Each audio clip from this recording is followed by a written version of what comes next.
Welcome to the 132nd episode of the Flipped Learning Remixed podcast, the podcast where cutting edge technology is mixed with learning.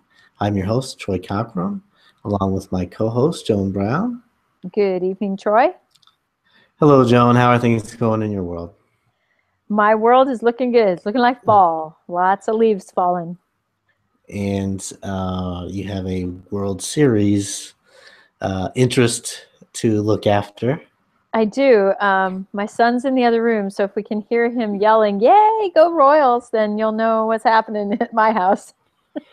Unfortunately, I haven't had a reason to watch the World Series for years, but it's good that you have an interest in the team that's in the World Series.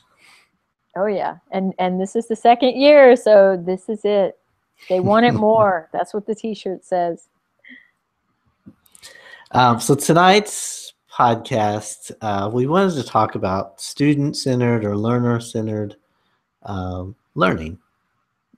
You know, having a focus on student-centered classrooms and some of the confusion around that, what that means, what tools can be used to help with learner-centeredness, and just some dialogue on what that looks like. So I wanted to start with I like to call it slap in the face moment. Yeah, aha moment, but it was more of a slap in the face, you idiot moment. We never have those. So I started flipping my class at the end of my third year of teaching. And I used technology.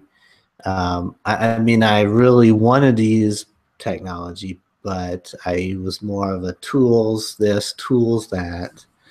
Didn't put a whole lot of intentionality or thought behind it, and didn't pay a whole lot of attention to the pedagogy that I was using. So I had some elements of student-centeredness. I thought I knew what I was doing. And about 4 months into fully flipping my classroom, I assigned a project that was that the content to complete the project successfully they had already learned, but I wanted them to kind of take it to a different level. So I didn't assign a video because they already had other videos from the first time we did this unit. It was public speaking was the overarching unit. And so I didn't assign a video, I just assigned the project. And towards the end of the project, one of my better students, one of my really good students said to me, "I didn't know what to do because you didn't make a video." And that was the moment I realized I was the one still driving the content and not the students. And had the students learned it in a different way the first time, in theory, they should have been able to apply it in this situation without me needing to drive that content. And so that was my realization that I needed to introduce activities in a different way and stop front-loading content. That was my slap in the face moment. And so for a lot of people, I say, if you're looking to be more student-centered, that's my example of when I realized even though I thought I was not fully student-centered. What do you think about that, Joan? I think you're definitely right. But then again, we do have a bunch of kids that are in a world where they want to be entertained, they want to be fed, they want to be able to sit back and really be told what to do. So it's going to be a whole culture shift for the class. When you go into a class and say, hey, students, you're going to direct your learning now, they don't know how yet. There's some that can, but there's a lot that Mm-hmm. are very dependent on the teacher to tell them what they're supposed to learn. And it's the same with Genius Hour projects. And I don't get a lot of them, but I occasionally get a parent who wants to see the rubric so they know how their child's going to be graded so they can help their child do this correctly, and say it's not graded. There is no rubric because there is no grade. Right. Let your child explore and figure it out on their own.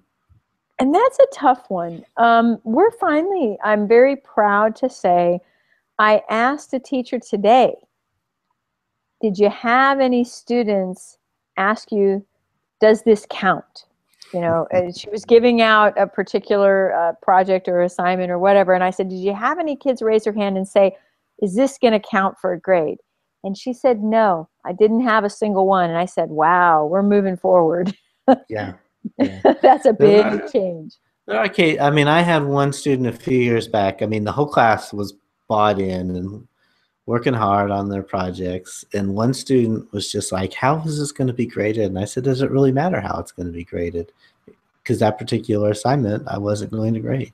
But she didn't know that. She was just so focused. And she said, well, it's not fair if I do a lot of work and someone else doesn't do much work at all. We should get different grades. And I said, how does their effort affect what you learn?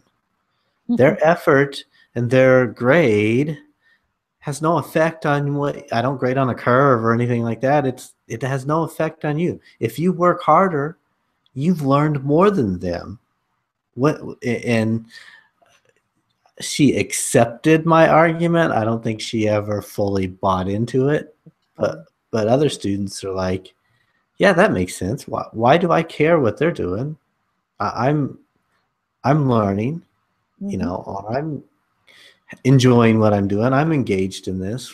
Why does it? And when you get them to the point where they're not even thinking about that, they're not thinking about what is it that I'm learning or what is the outcome of this. When they're so engaged, they just want to progress forward. That, I think, is when you've really got them into a good student-centered environment. You know, for the teacher that's just scared of that, you can make the analogy to gaming, because kids aren't necessarily getting graded in a game, but they're motivated the same, but they're motivated in a different way. They're motivated to move to the next level. They're motivated, yes, to, you know, get points or to earn badges. And that's what we need to move away from, is that the grade is one of the motivators. So you've got to perhaps in your classroom come up with other motivational factors. And I think one of them we touched on before we started this podcast was authentic audience. I mean, the fact that even your peers being an audience, that's going to be a motivator. I was amazed at a group of students we had last year, and we had always had trouble with them turning in assignments on time. You know, they were very, very slow to get things in. But the day that we said, all right, we're going to show this to the class on this date, everybody was done that day. The motivation to actually present something to their peers or show it to their peers, they didn't want to be the kid who stood in front of everyone and said, mine isn't quite all the way done, right? So it wasn't a grade. It was just a date that we said, hey, we're going to show this to everyone, and it motivated. I know that's, again, not necessarily making it student-centered, but it is, because I know I presented to you a web blog post by someone named Amy Meyer, and she puts out several different opposing scenarios for what is student-centered and what is teacher-centered. And one of those was, does the student get to choose the assessment, or is the teacher choosing the assessment type? And I think in that regard, if students were to actually choose how they were assessed, they might surprise the teachers quite a bit. Yeah, I mean, I quite often just presented an objective, and usually it was just a standard, and I just reworded it a little bit so that they could understand it a little bit better. But I said, here's your objective. Here's what I want you to show me that you've learned. Show me that you've learned it. And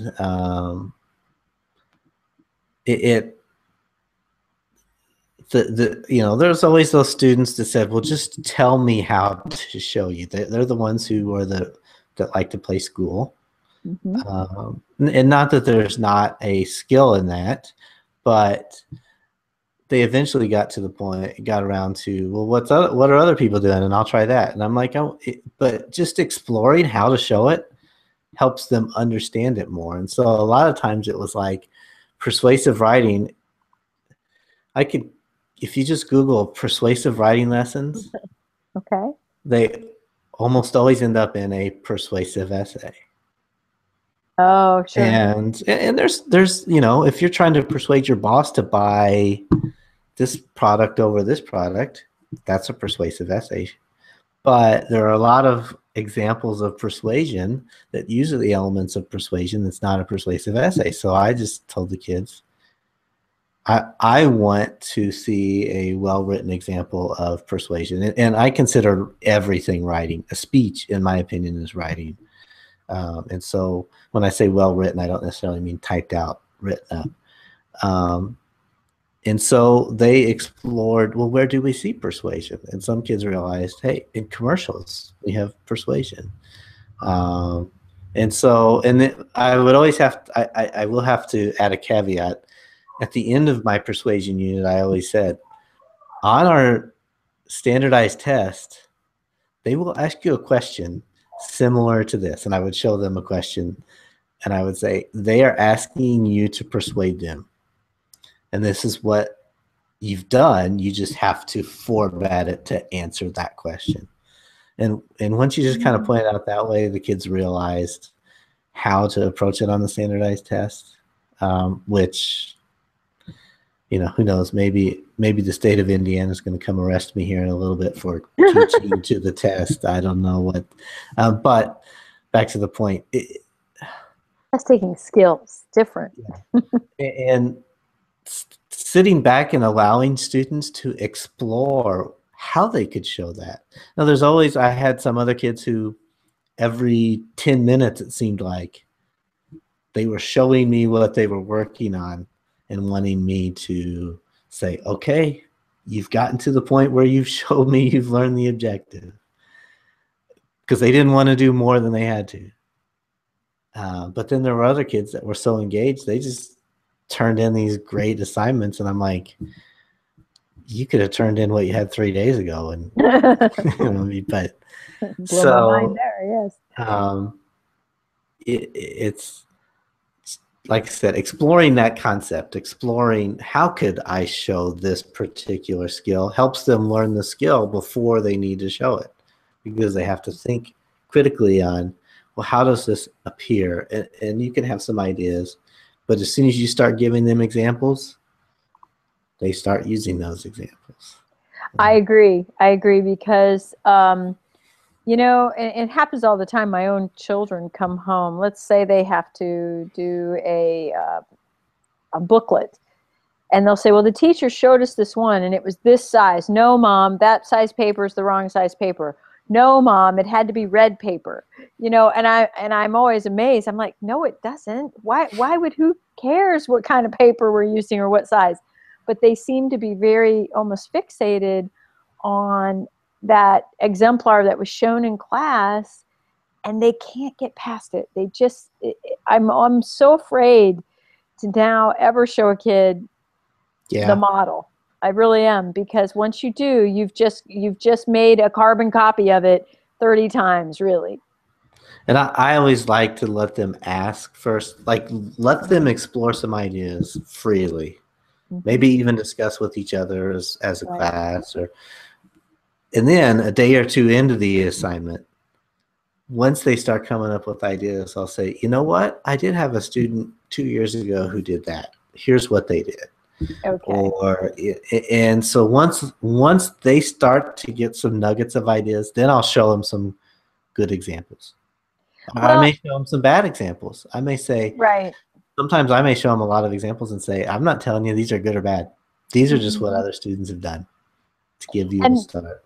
and the beauty is if you allow the discussion piece, because as we all know, they can imagine things based on a discussion, and they'll get something in their mind of the way it's supposed to be, and that's probably going to be far more complete than anything you show them that a student did. And that's what we're hoping for. I also think a good rule of thumb is if all the projects look the same, it wasn't student-centered. It wasn't a good project. But I could, there's probably some engineers that would come back and say, every bridge needs to look the same. Well, true. I mean, I know in art class you do a study and you actually look at a single painting or you look at a single model and everybody does the same, but that's to learn technique. And we might need to look at that from our class perspective. You know, we do the same thing. Oh, you need to learn these 10 vocabulary words. Well, you know what? The definitions are going to look the same, but how you use them in a sentence is going to be different. So if you can kind of stretch it in that way, then maybe it makes sense. You know, I was mentioning something prior to, and it's sort of a funny way of looking at this, but Google Classroom has been introduced this year at our school, and I find it has done one thing slightly to the detriment of student-centered learning, and that is teachers feel they need to template things more.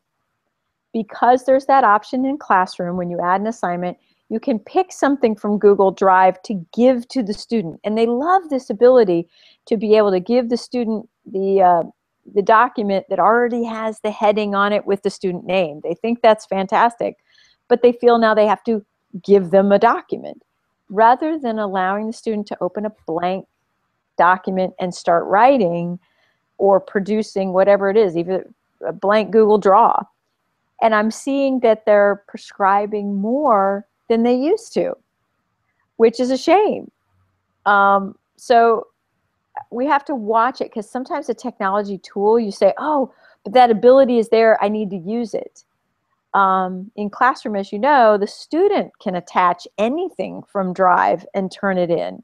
Even a CAD drawing they can attach. It doesn't matter. It doesn't have to be produced in Google Apps. And that's something that I'd love to emphasize more and more, is that, you know, they can give you pretty much anything in Classroom. It doesn't have to be the way it is assumed. You know, it doesn't have to be that templated object. So keep that in I mind. think, you know, and I can't say that I've seen that specifically, but I know when I first started using Google Docs several years back, in Google Apps in general, and then I went and did a voice thread, and I assigned a voice thread, and one of my students said, actually, I think several of them came to me and they said, how are we supposed to share this with you? And their vocabulary had changed to, instead of turn it in, their vocabulary was now share. And I thought that was interesting back then. But now it seems like Classroom is using old terminology. And then it says assignment or announcement. And I'm like, some of the things I want to give, like I use it with my staff, and some of the things I want to give them, I'm like, it's not really an assignment with a due date, but an announcement doesn't seem to quite fit either. I want more of a dialogue. I want more of a discussion. Mm-hmm. And so I have to decide, do I, and now you can assign assignments without a due date, which is nice. But still, I think that regards, I've seen the terminology kind of take a step back because it doesn't seem like you have to really think through how to assign things or how to put them out there for use. Speaking of that, have you noticed too, there's an emphasis on turning it in, which then shuts off the ability for the student to edit so that teachers can grade. Well, I noticed the other day, and I could be wrong on this. I hope I'm not speaking out of turn, but we were talking about that, and I put up an assignment, and it made a copy for all the teachers, and it had the share button back. It didn't say turn it in. It said share. Because I told them they would have to turn it in, and they said, well, it's something they're going to change weekly. They don't want to keep the same exact one. They want to make a different one each week. And then I realized, wait a second, it says share. It doesn't say turn in. So I wonder if you can set it up. That, I mean, I think, and I'm maybe speaking out of turn. I didn't research it far enough. It was just a quick thing I noticed. And that was just late last week I noticed it. So Oh my. that could be different now. Maybe when it has an assigned due date, it is turn it in. And I don't know for sure, but maybe that's the difference. We'll get somebody to tell us, I'm sure, after this. Because you're right. I like students to revise, and I don't like to have to take it and then turn it back over to them. I'm like, keep revising. I always let my students revise their work till the very end of the semester. There was a point where I said, I've got to have your final work in, because I would let them improve their grade and keep revising if they wanted to. And I would say, okay, here by this day you have to have revisions in, because the school system tells me I have to turn in a grade at this point. But I like them having the ability to constantly revise, constantly learn from the process. I will say that most of our teachers have embraced commenting and embraced that feedback flow with kids and understand how vital it is to be involved in their learning from the get-go. Because the old model is, of course, you don't really see anything they've written until they turn in the final product. And now we've got teachers engaged in all the steps of the learning process, or the writing process or the creation process. And that really helps the kids understand that they care, for one, that they care, that when they struggle or they care about what kind of road that they're taking, it does make a big difference, that commenting. The other thing I was going to kind of mention was going into the idea of the 20% time, or a genius hour. Of course, that is built to be student-centered, but I do see a lot of teachers trying to move kids towards a particular project or move kids towards particular rubrics. So what I like, I guess Kevin Brookhouser's, he's got the Bad Idea Factory, which is just such a simple thing. And this isn't necessarily a tech thing, but you could make it that way. The kids start off the year where an entire whiteboard is filled with just absolutely idiotic ideas. He encourages them to put up things that they know are no good. And some of the lists that he puts up is eat only Taco Bell for 2 weeks. Create a new language using only feet signals. Breed a new animal. Watch TV for 72 hours straight. And it kind of reminds me of the guy who ate McDonald's for 30 days. Yeah. Anyway, bad idea. But because you start that way, you then are creating the good ideas. And it's really a great way to be student-centered, because you start your class, you start the year with that, hey, any idea you've got, put it up there. And kids are sort of shocked. Really? I can put anything up there? But that starts a culture of of your ideas are valid and your discussion is valid. So where I see most people run into problem with Genius Hour 20 time, and I struggled with it at first. In schools, we have a culture of accountability. And so what do you do with a kid who doesn't learn anything or just wants you to tell them what to do? And, you know, my answer, like when I do it now, I do it with 3rd through 8th grade. If I've got a kid, I've got a couple kids who are doing nothing with that time. They're not even doing homework for other classes. They're doing nothing with that time. And I'm constantly checking in. I find stuff for them to do. You know, I say, well, do you like video games? Why don't you try coding? And so for a week or two, they might play with code.org or whatever. But they have no motivation to pick a project and just go after it. And some teachers have asked, well, what are you going to do with those kids? They're not being graded. I have no reason to force them, as long as they're not interrupting other students from working. You know, I'm touching base with them. I'm trying to encourage them. But if it takes them 8 weeks to come up with a project idea and then they run out of time to finish their project, there's a natural consequence to that. And maybe I don't have the right answer here. Some people could be listening and saying, you can't let that happen or whatever. But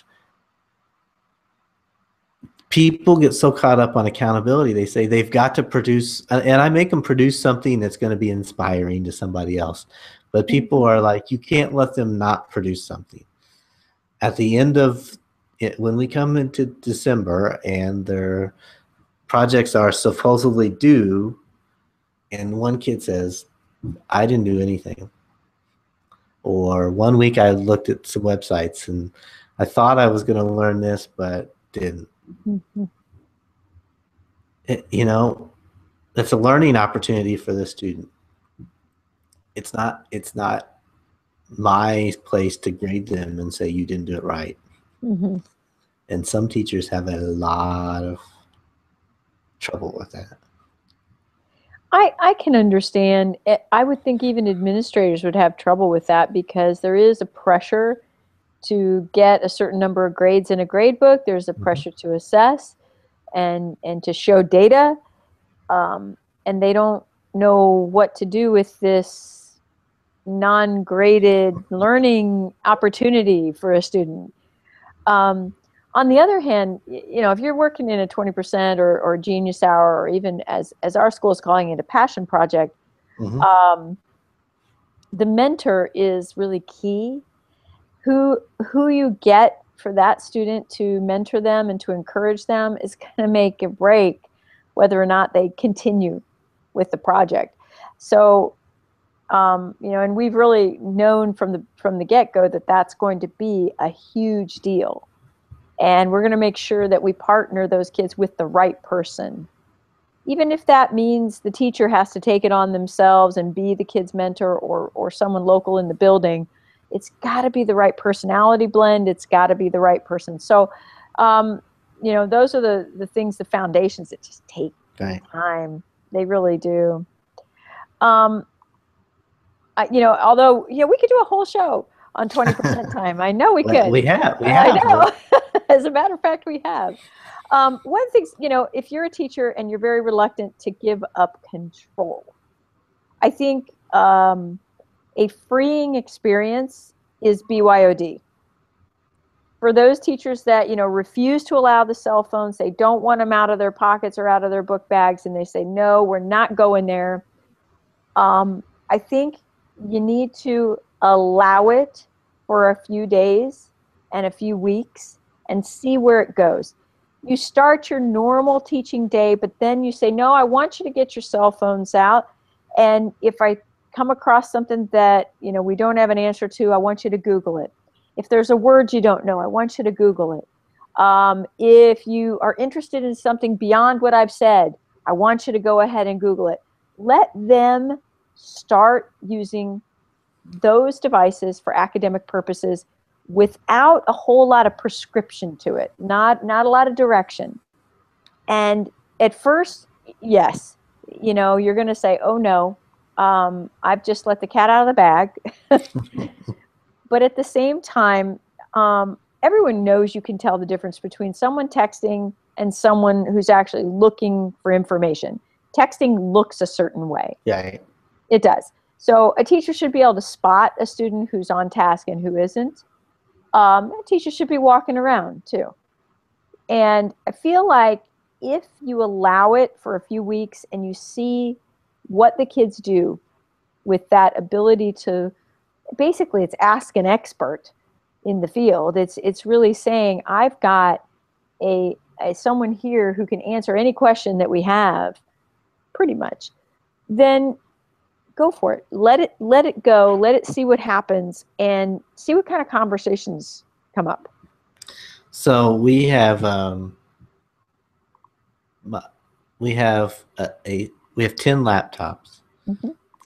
that we had donated to us, and one of our teachers was using it, but she started using iPads more.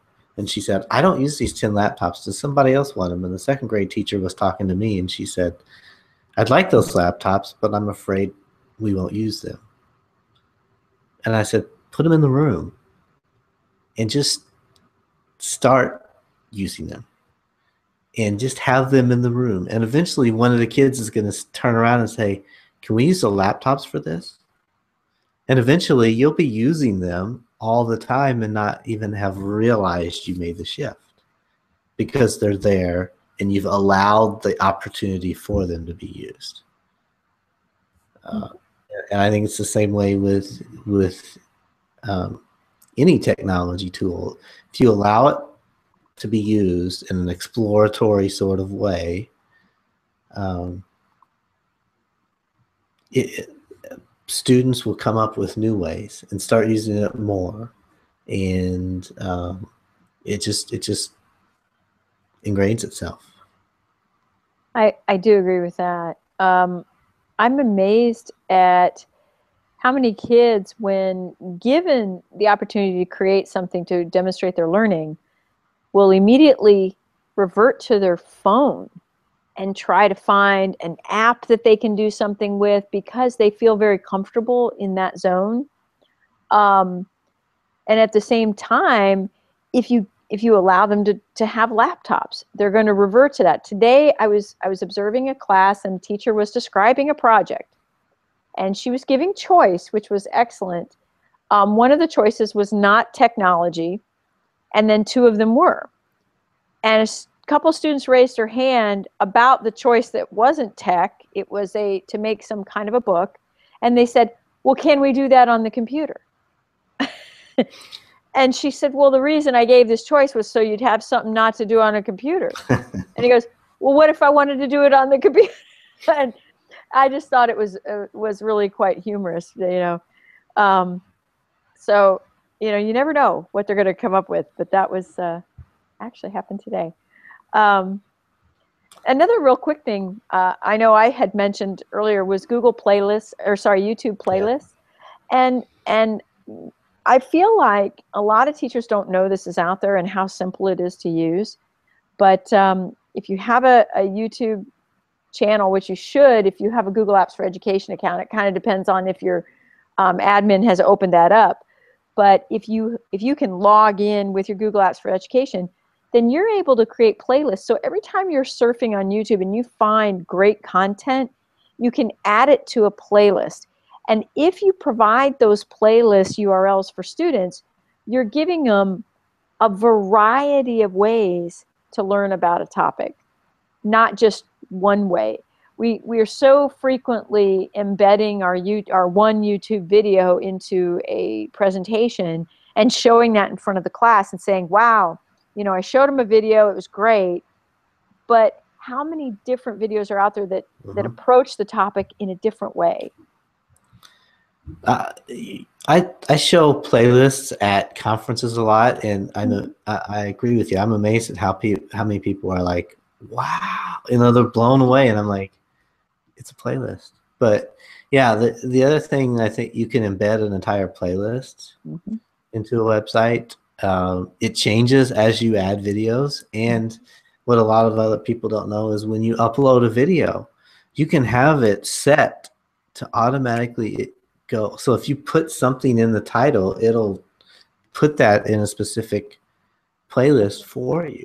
Mm-hmm. So, if you are uploading videos for a specific class and you want them all in the same playlist for that class, just put the title of the class in the title, and it'll create a filter that adds those to your playlist. So you can just manually do it every time you're uploading. It gives you the choice to add the playlist when you're uploading it.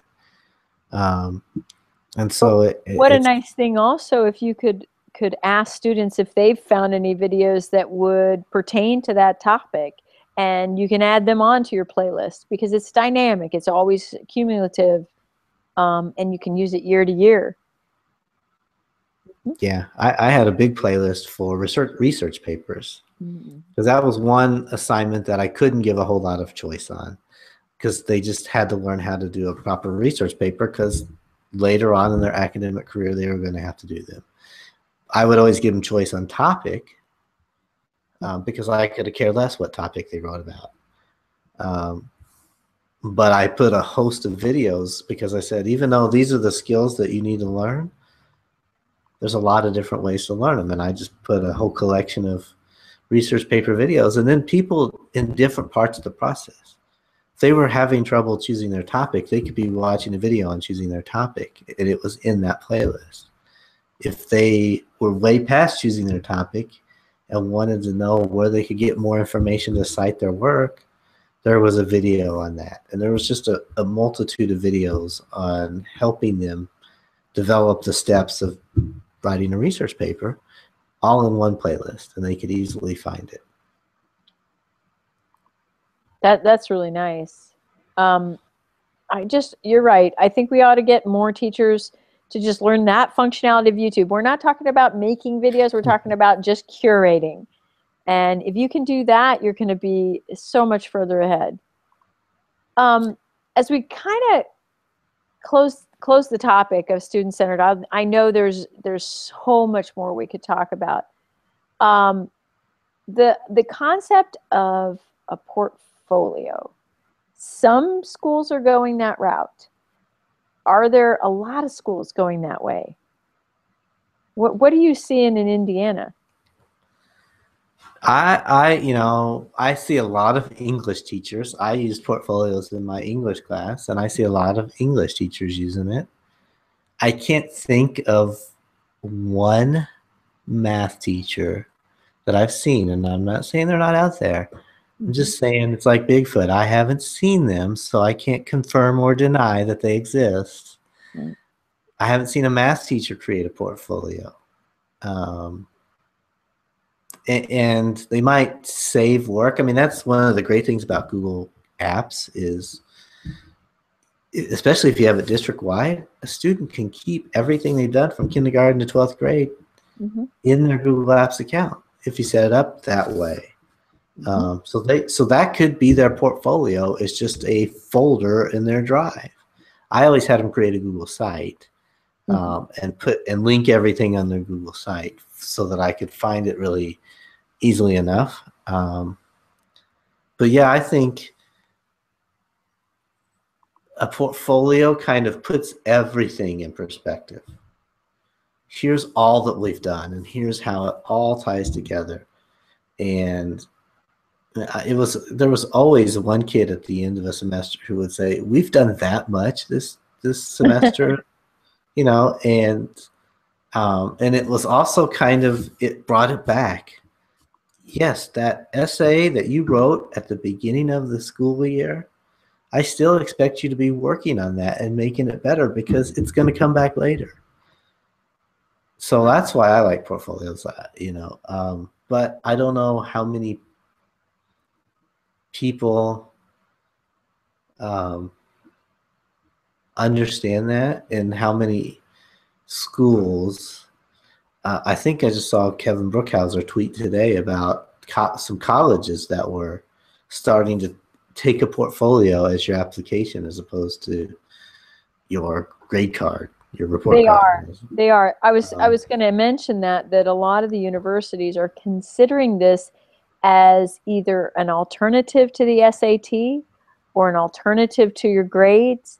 They want to see something else because there's this push away from assessments, and the SAT being that high stakes assessment.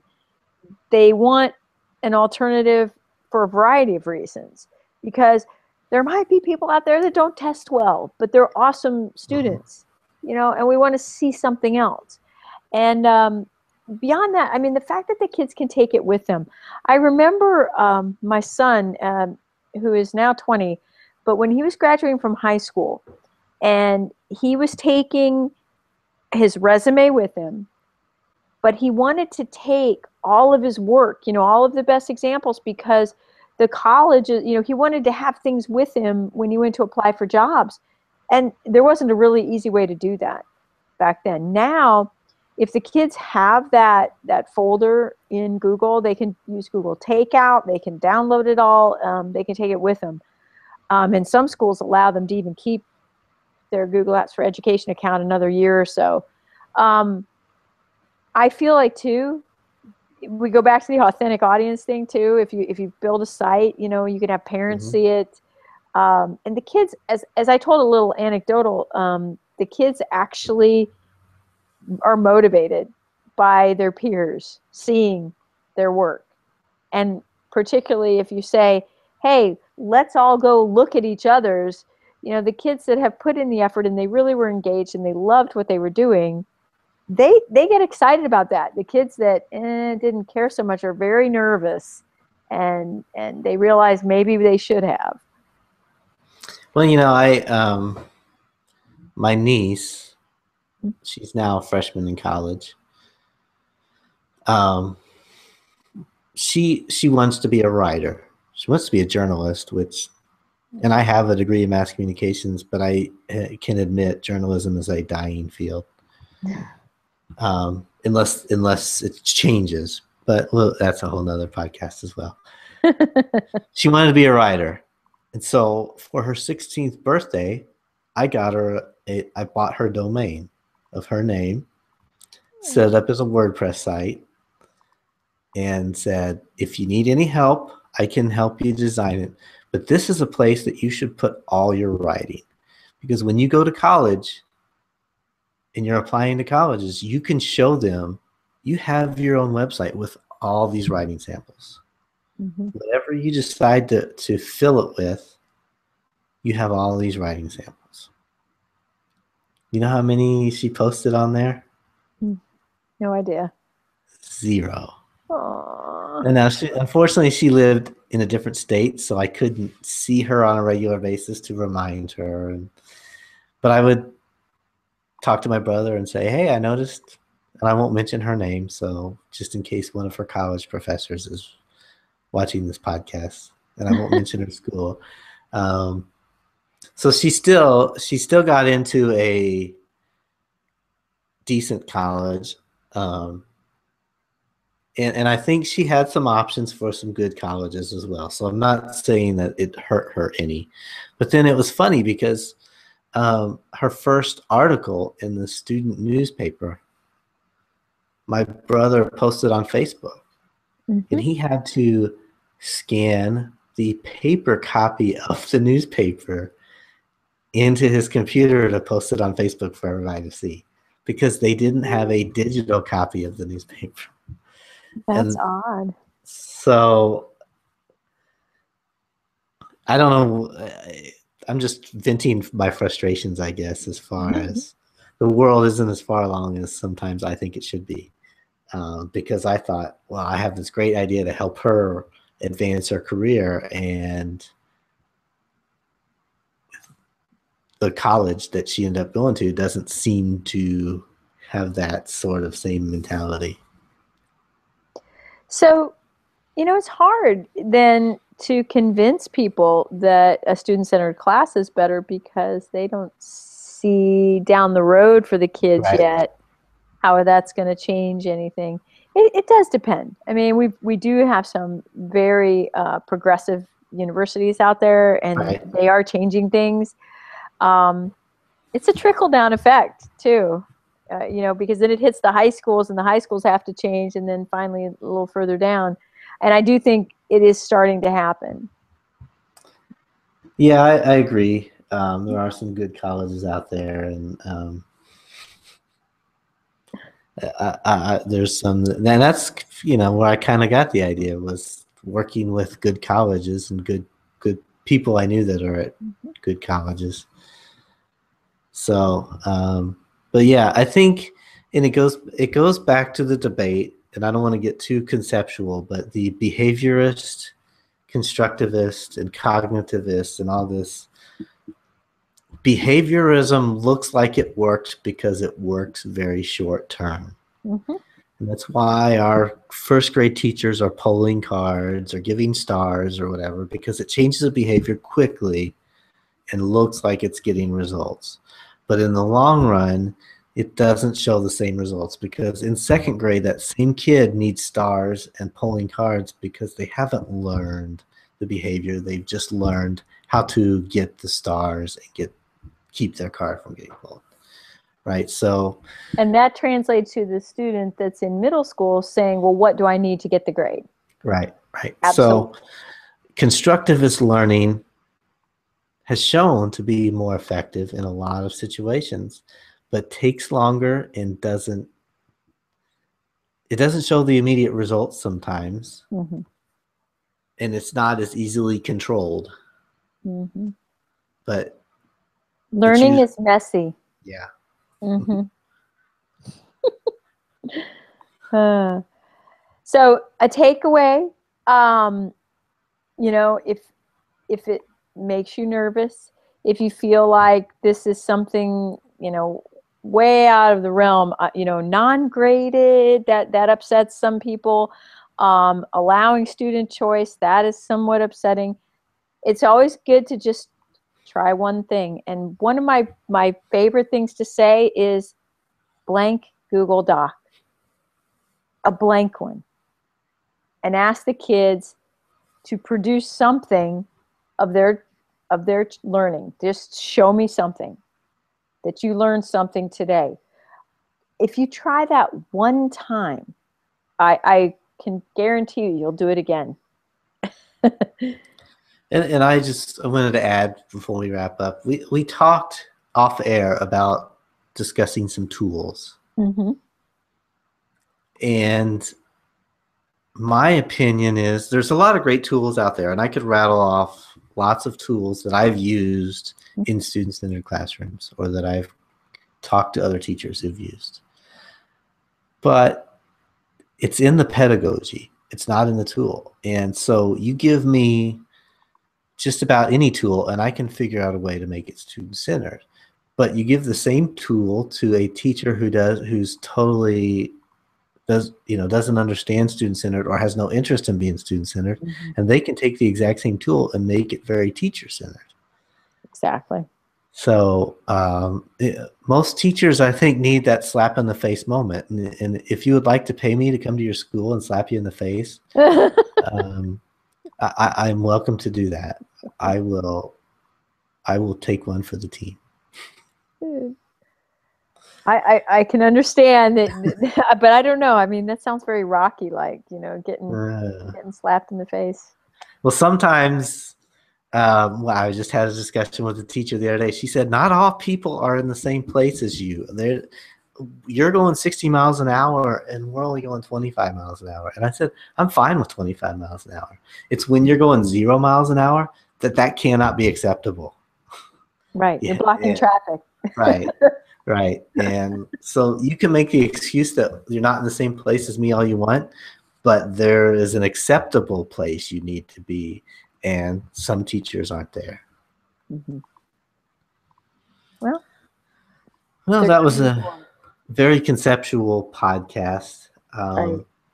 Hey, tweet me at at Cockrum if you want a list of tools, or tweet me questions on how you can make a tool more student-centered. Or tweet Joan. What's your Add me Twitter, Joan? at DigiTeacher. There we go.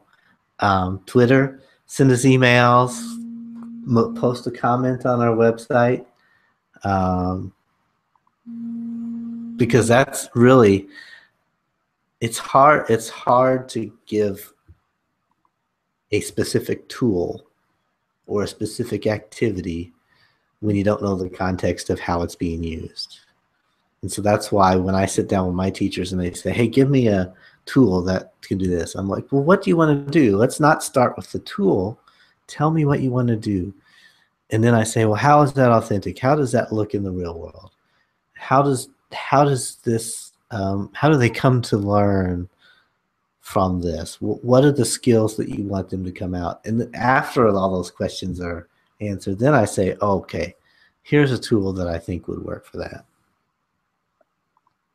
Great. I would like to hear from people. I'd like to get a discussion going too. And, we can come up with the hashtag too. Hashtag slap me in the face. Yes. I think you've coined it right there. I'm going to double check if it's used. So, teachers, hashtag us, smack me in the face, at Cockrum, at DigiTeacher, DIGITACHER. All right. And let us know what problems you have with student-centered learning, and we'll help you. That's really what the goal of this podcast was, to have somebody take something away that they could understand. Yes, I can be more student-centered, or I'm on the right path.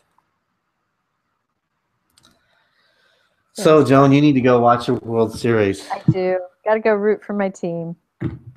And I'm going to space next week, so we will definitely not have a podcast next week because I will be exciting. We're going to want to hear about that when you get back. The only thing I'm concerned about is if I witness alien activity, I may be brainwashed and not remember it when I return to the ground. Because it's with NASA, and we all know there's aliens hidden at Wright-Patterson Air Force Base that they moved from Roswell, New Mexico. Yeah, I think I know one of them. So, yeah, definitely. We can't tweet or Skype or anything while we're in the air. They've told us that's not gonna happen.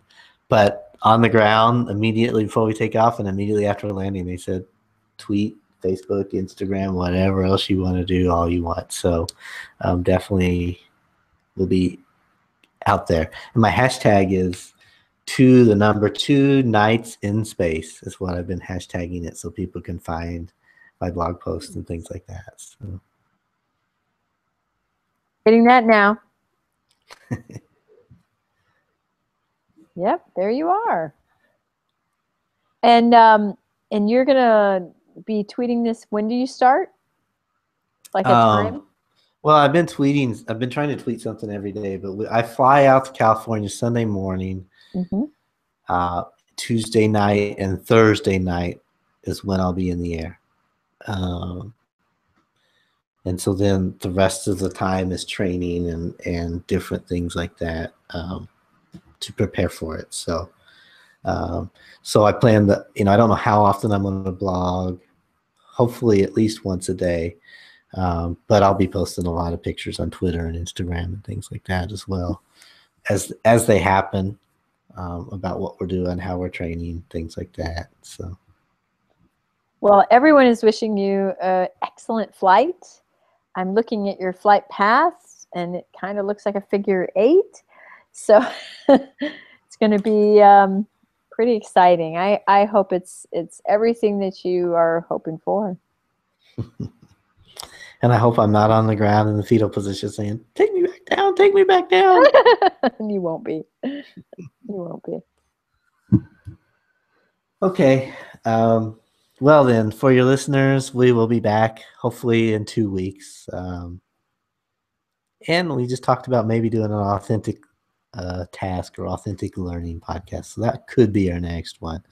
Or tweet us if you have some other ideas you want to hear from us about. So thanks for listening. And Joan, it was good to see you again. Great to see you too, Troy. Take to you later.